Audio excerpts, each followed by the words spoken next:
मेरी माँ चोर नहीं है। दोस्तों, ये एक माँ के ऊपर लगा इल्ज़ाम है, इसे ज़रूर सुनिए।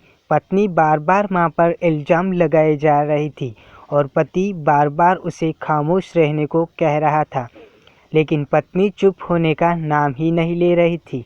बार बार ज़ोर ज़ोर से चीख चीख कर यही कह रही थी कि उसने अंगूठी टेबल पर ही रखी थी और तुम्हारे और मेरे सिवा इस कमरे में कोई नहीं आया, तो अंगूठी हो ना हो माँ जी ने चुराई है।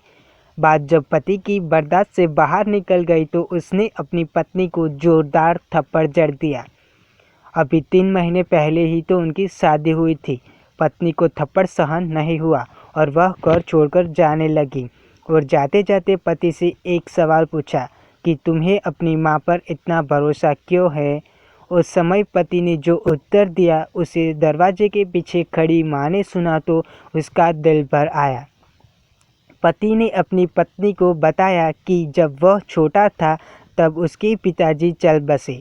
उसकी माँ मोहल्ले के घरों में झाड़ू पोछा लगाकर जो भी कमा पाती थी उससे सिर्फ एक वक्त का ही खाना आता था।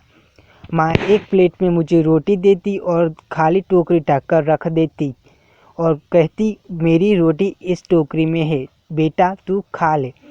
और मैं भी हमेशा आधी रोटी खाकर कह देता कि माँ, मेरा पेट भर गया है, मुझे और नहीं खाना।